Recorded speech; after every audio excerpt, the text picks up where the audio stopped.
Okay, awesome. Well, kia ora everybody. Tēnā koutou katoa. Welcome along. Today we're talking about email, and welcome along to our webinar, which is a Q&A. We've got a bunch of questions to talk through, and today our focus is going to be on giving you some answers, some tricks, some tips and things to make email work for you. So today the session's being hosted by Write Online. And Write Online is a membership site that's run by us, by Write, and it helps individuals and organizations write clearly and collaboratively. So it's a content library that you can access at your own time, and you can watch whole series of videos on different topics. You can dip in and out, and there's videos on all sorts of different things. Just about anything you can imagine in terms of writing you can access. So today is the session is going to be made available on Write Online, and you can watch that as many times as you like as a subscriber. So get in touch with us. We'll send through some details. We'll put some details up on the screen about how you can access that. Now, today's focus, I've mentioned, is about email, which of course stands for electronic mail, which is really a huge part of our professional lives these days. We spend a lot of time on computers. And we sent a survey around to some of our clients, just some questions about how they use email and some questions that they have. So we'll get into some of those questions shortly. But a couple of things came through really strongly, and that was that for just about all of the clients that we talk to, email takes up more than 50% of their work. So for some people, it can get up to 70, 80, even 90 or more % of their time. And so when we think about email as being that huge a part of our lives, it definitely needs some attention to make sure that we're doing it right and that it's working for us and that it's not just bogging us down, because we all know what it looks like to have a full inbox and know that feeling of kind of agitation. So our goal today is to help you with that. And to do that, I've got two of our expert trainers from Write who are going to be giving their opinions, Colleen Trollope and Gina Lockyer. So thank you very much for joining us, guys. Colleen, how are you doing? And what's the state of your inbox at the moment? I'm doing well, thank you. And I surprisingly have nothing in my inbox. Well, actually, there was nothing in my inbox about 2 hours ago. I think there's now, but I'm trying a new filing system and it's working for me, so I'm hyped on the whole idea of filing at the moment. Nice. Okay, well, I'm sure we'll hear your tricks and tips about how to make that work. Gina, how are you? And is email your friend at the moment, or what's going on? It's interesting. So my husband and I, we've recently purchased a house, and the around it is pretty full on. Not only getting emails from lots of different people, but also us having to respond. So they turn into a bit of a to-do list. We've gotten through it, but it was definitely challenging. Awesome. Okay, so let's get into the questions. And what we're going to do is have we've got some questions that we've received from, like I said at the start, some of our client surveys. We've also got some questions from some of our staff at Write, some things that they're interested in. And through the course of this session, you can put your questions in the Q&A function down the bottom there, and we'll try and get to as many as we can, but we're going to be keeping it to a punchy half hour. So let's get into the questions. The first one we have is about a thread of emails. So you might receive an email and then someone replies and then someone else replies, and it can be very easy to get off track with what the name of the email is. Gina, I want to put this one to you first. When is it okay to change a thread name? Should you do it? Should you not do it? You got any thoughts on that? Well, I've learned from working with our clients that there's different differences. People will say that they get really irritated if someone changes the subject line in a thread, and another person may not even notice or even care. So I guess we're thinking, how do we cater for both of those needs if we can? And we always say, well, one of the most important things is that you start strong. So with a good subject line that covers the matters of the email. And I think having that may leave less temptation to change. maybe people are changing it so that it feels more connected, on track, that the subject line explains what's in the email. So I can see why there's temptation to change. So if you're the first writer, making that subject line strong. Clearly change tact, because conversations they go off in different ways, and we talked about email often being conversation. Then you could perhaps, as the writer, flag that, change the subject line, or change the thread. But also I think it's important to bear in mind that there may be a reason why that subject line is written in that way. So often may have a particular word or a set of numbers to identify you as a customer or a client. So they might have a certain protocol. It's more of a controversial subject than I anticipated, but I know Colleen had a bit of a tip around how some of that for both parties. Yeah. So often one of the reasons people will want to keep the email string with the same subject line is so that it's easy to find the whole string later.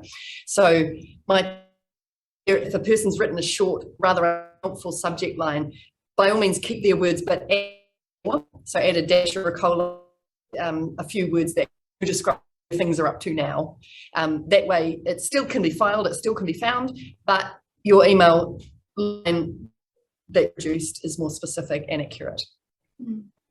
Awesome. Good tips, guys. Yeah, that's definitely one that is people have got a range of opinions on, because there can be it can be very helpful to change it, especially if it's got off course. But if there are those particular things in there that people need to have as a reference, don't even think about changing it. Okay. So just a reminder, if you've just tuned in, we're running a Q&A. So if you've got your own questions, you can pop them in down the bottom there in the Q&A function. We'll try and get to as many as we can. Okay, so next question. When you're CCing people in, CC of course means carbon copy, back from the days when you'd write something on and then you'd rip another copy off and give it to someone else as a record. Why is CCing such a difficult thing? You know, some people insist on being CC'd into things. Some people want to be CC, some people want to be in the to area. Are there any dangers with CCing, including people, leaving people out? What do you think, Colleen? What are your thoughts on that one? It can be fraught, again, because people have different expectations of what's done. So I think the one assumption that you can very safely make is if people are being copied in, they are not expecting to have to reply and they're not expecting to have to act. So a good rule of thumb is if you are asking someone to do something for you, put them in the to field. Yeah, that's probably a very, very important thing. The other is that overall, most people prefer only to be copied in on things that they actually have to know about. So rather than the sort of if in doubt, stick them in, you might consider if in doubt, leave them out. Though that does vary from person to person and workplace to workplace. So if you have someone in your team who just loves to be across everything, by all means, copy them in. But it can help to have that conversation at a team level or even at a group level. What do we use CC for in our organisation? Do you think there's value, Colleen, in putting people by name or actually kind of making reference to who you've included or not?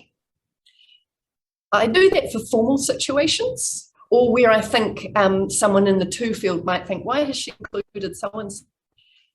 Just to kind of subtly explain why I thought it was worth copying that other person in. Yeah, I agree with that strategy, particularly if you've CC'd someone in for a reason that may be a little different from usual protocol. Just better mention and say, and to be transparent, hey, this is why I'm letting this person into this email circle, so to speak. Yeah.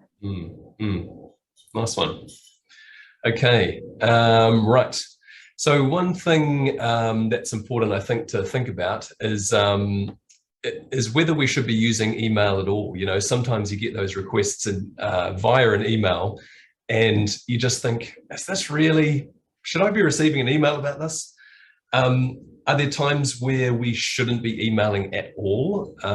Or, you know, what are those key situations where email is just the wrong tool for the job? Gina, have you seen this go wrong before? Are there any things that you think you need to be wary of with this? can definitely see the tendency to want to move towards email in the first instance. You heard earlier, my millennial tendencies made to place I was quite afraid of the telephone. So I would immediately want to go and email. But a big clue for me that email wasn't the right thing to do was when I began to type and it felt too hard. So maybe that's because it felt uncomfortable. I wasn't sure what tone to put something in, or it was quite complicated, like a long set of instructions, or it had lots of different elements to it. So I started to learn that it would just be quicker to pick up the phone. And it really was. And of course, it's about building relationships too. So those were kind of my things. If this is going to take too long, maybe a phone call is the better way. So another reason that we may, call is because, or use another form, is because that's what the other person prefers. So we need to start learning about what our people who we interact with, what they're going to respond well to. Not everyone is going to be attached to their emails perhaps as much as us in these office kind of settings. So understanding and knowing some of those things. In terms of, we hear about the challenges of having difficult conversations via email or needing a record of those. My biggest suggestion would be have the phone conversation and follow it up with an email if you need that paper trail. But those are the things for me: too hard, too difficult, too complicated. Just best to get on the phone. It's a good tip about the just feeling if it's not coming out right in the writing. Sometimes I've found myself actually using the process of writing an email to just clarify my thoughts. So sometimes I'll open up an email, write out and just edit that until I feel like I've got it right. And then I'll use that as a basis to call someone, because that's actually the best way to do it. So writing doesn't always have to go to the person. It can be a way of ordering your thinking. Yeah. Well, have you got any thoughts on this one? Have you had any experiences or things that have, or warnings for people about when not to email?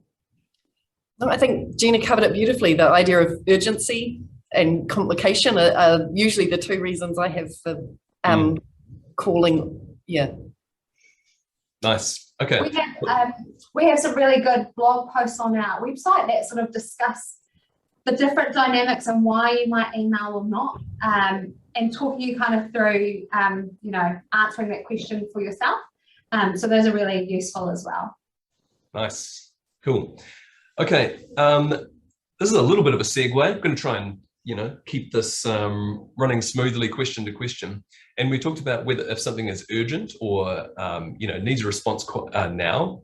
And one question we had from a few people was, what's the optimal response time?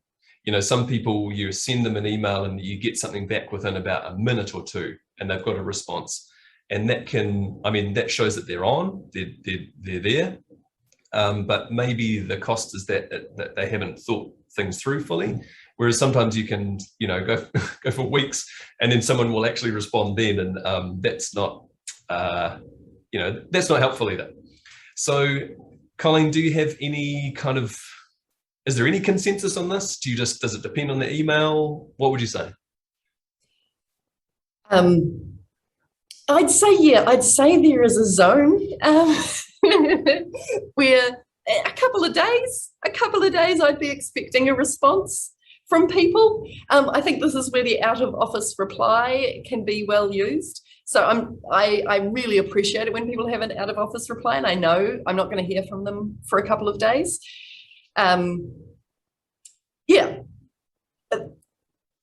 It's a funny one. It's one of those things. Different organizations have different expectations about what quick looks like and what acceptable times look like. But if I was pulling something out of the hat as generally accepted, I would say a couple of days would be within the okay zone. Is there risk with responding too soon, do you think? It depends. So if it's just a quick transactional email, have you peer reviewed that thing for me? Yes, I have. Like, what's the risk there? But if it's something that takes thought and care, then yes. I think the biggest risk with responding quickly is when you're annoyed. and you risk letting your annoyance show, and that might cause you to regret it later. Yeah, I think I hear a lot from people that we work with that readers can tell if it's been rushed, and that can create a tension in the relationship or the interaction. So if you know that someone's put a lot of care or thought into that particular email, and yet we're all on the go, maybe that's the one just to take a moment, sit down, and because it's even little things like errors or the way things are typed present the impression that you may have rushed the response. So that's a risk factor there as well. I guess the other thing as well is that sometimes you might spend a lot of time composing it, a message, and then the response that you get shows that the person may not have read everything, or there's questions in there that haven't been responded to. That can be a tricky one as well, eh? Yeah.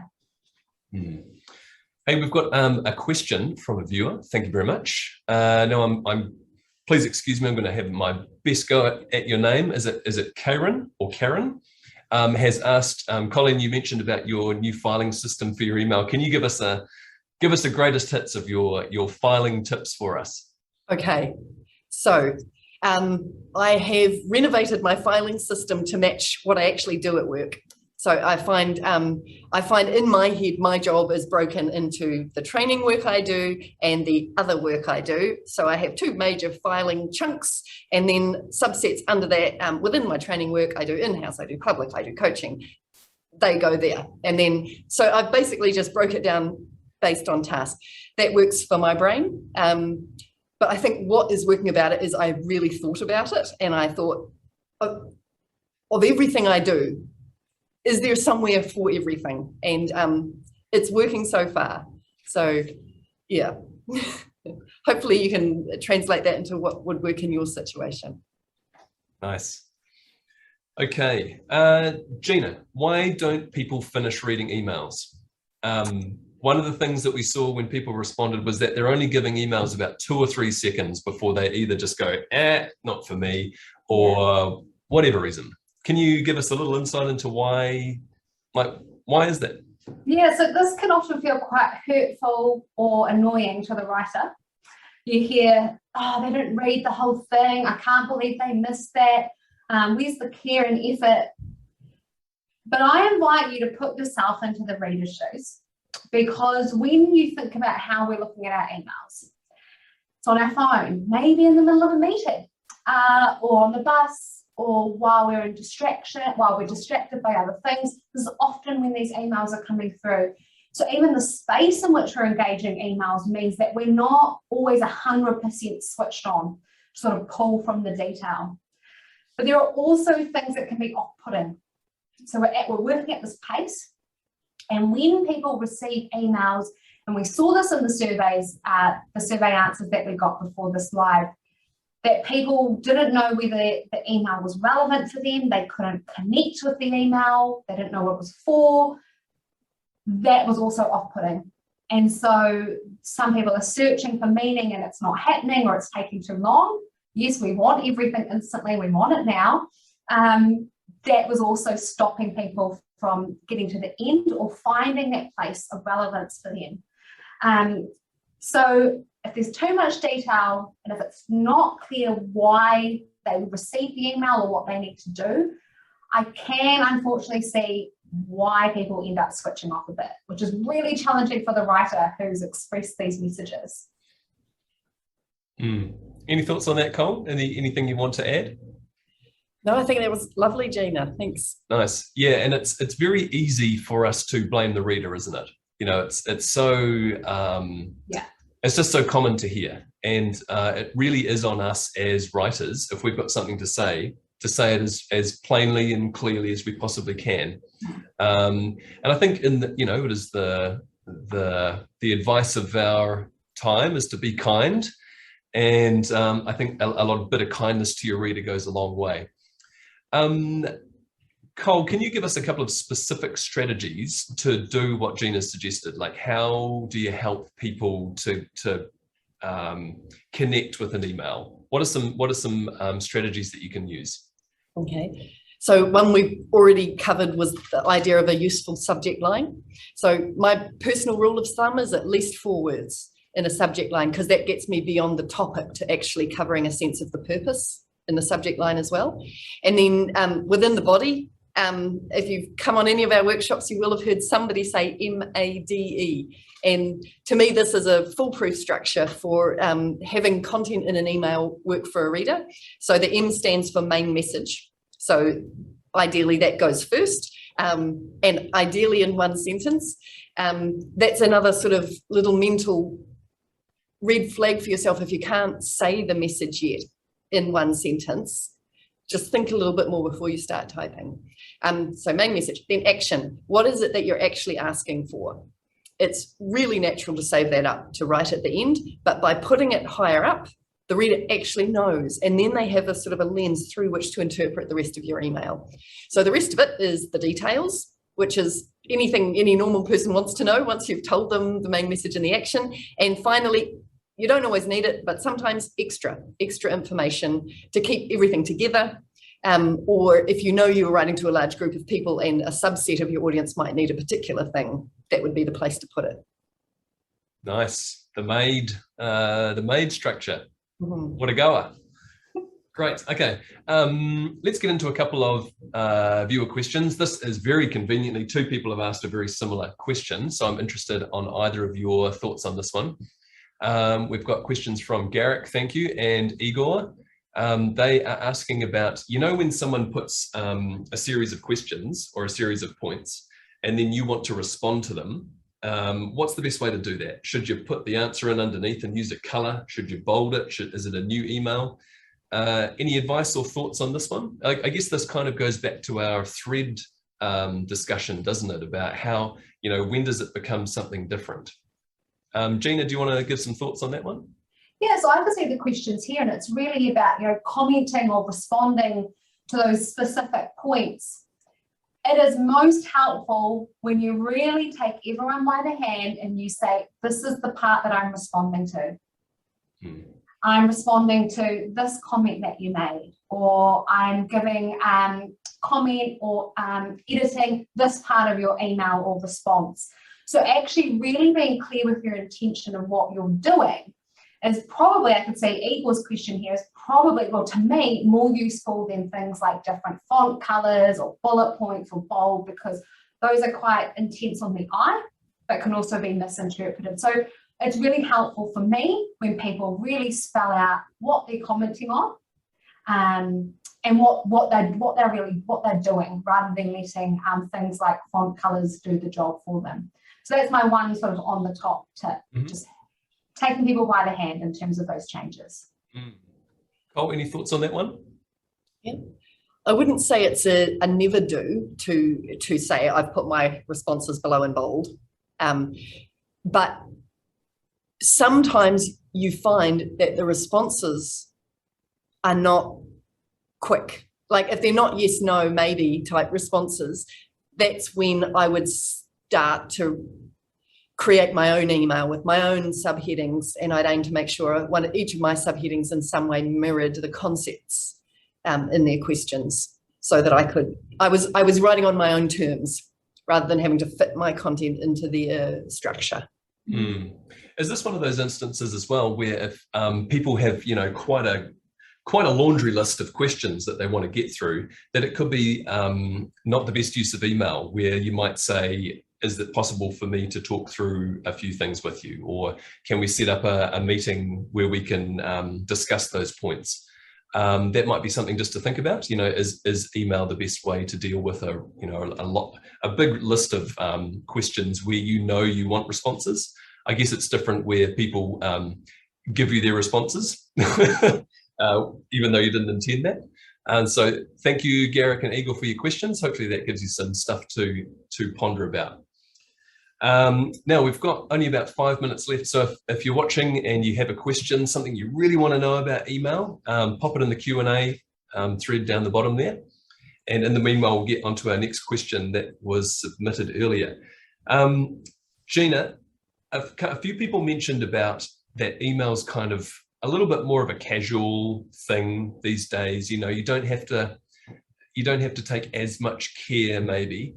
And a few people kind of said, you know, it can be good practice to use, like if you're writing a report or something, you'd use headings and you'd structure it in a certain way, but that it feels overkill for an email.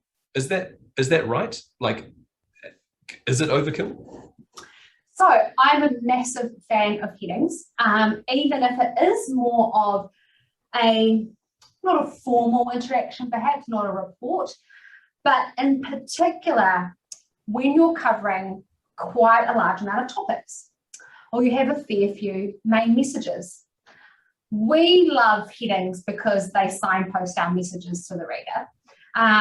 But I also love headings because it organises all the thoughts in my mind. So there's a win-win there.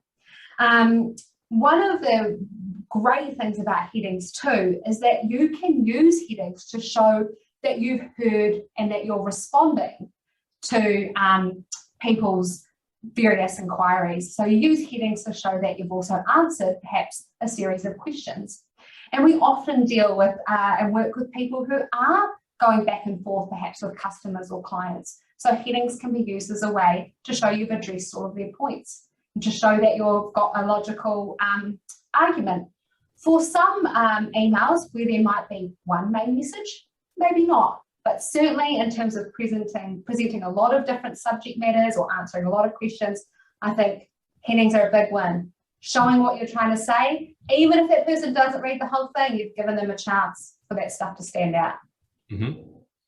Nice. Are there any other tips you would advise, Cole, or things that people might think are actually overkill, but that are actually really useful in an email? You've talked about structure. So getting things in the right order. Gina's mentioned about headings, they can go a long way. Are there any other top tips for you in terms of they might seem like overkill, but they're actually really good? Two things come to mind, images and being nice. So I know some people's email don't respond well to images, but if an image helps you explain something, I'm finding myself constantly taking screenshots of things and sending them to people with words that match, because it's a quicker and easier way to get the point across. So long as you know the other person's email system can cope with that, then great. And I do really think one of the functions of emails is to help build or keep the relationships going with the people that you're emailing. And so even though I hope you had a nice weekend is not a main message, I am a fan of putting that kind of thing at the front of an email, just as a softener, just to show I'm a human, I know you're a human. I think it's a good thing to do. And I'm seeing it more and more and more in the emails I see around the place. So I figure I'm not alone there. Yeah, I think you can't underestimate that sort of interaction, because we work with people all the time that actually speak really highly of those who take the time to have those greetings and make that connection. So it's certainly not overkill. It makes a big difference to people. Nice. Okay, we've got time. I reckon we can have one more quick question. And let's not get stuck in the weeds too much with this one, but the reply all. It's a thing in a lot of workplaces. When is it useful? Is it a good thing? How do we control it? What do we do? Gina, any thoughts on that one? Yeah, this makes me think of some of the work I do in a volunteer capacity on a board. And often we're all across the country and we have to decide democratically on a decision. And so it's useful to have reply all because people are part of a conversation and we need to be able to be transparent about that communication. And other times the reply all isn't so helpful. So for me as a writer, I might indicate whether I require a reply all or not. So I might say, hey, everyone, I just want the answer to this particular question. Just press reply to me and I'll be sort of the guardian of the shared information. But it definitely happens by accident. So do be forgiving if someone has pressed reply all. I think we've all been there and dreaded it. So a bit of kindness to those who might do that by accident is probably a good thing too. I've been in an organisation where it was a rule where if you were going to send out an email to any group, unless it was So it was the rule that you would put it in the BCC part of your email so that it went as a blind copy to all the people rather than everyone being able to see. That was helpful. Cole, have you got any thoughts on this one as a last thought? So just checking that BCC trick, does that mean people can't reply all? Yes, so they can, you can send the message out to all of those people, but they can't then, they can only reply back to you. Mm-hmm. Yeah. Reply all. I'm not a fan, like let's, unless it's useful, but think twice. Is it really useful? Sometimes it is. A lot of the time it isn't. So I think there's like two checks, right? Will everyone actually care? Is this a bit of banter between me and the original author? All for it. Does everyone need to see it? Just question that first. Awesome. Okay, well, that's all the time we have for today. So thank you very much for tuning in. And just a last little plug for our host, Write Online. So this Q&A is going to be going up as a piece of content on our online library. And thanks very much, everyone, for tuning in today. We'll send some follow-up material with some links or some resources and things that we've mentioned through the workshop. And all the best with your email. Hopefully those tips and tricks have helped you to make email work for you. Thanks very much, Colleen and Gina, for your time, and all the best out there. See you later. Thanks. Bye. Bye.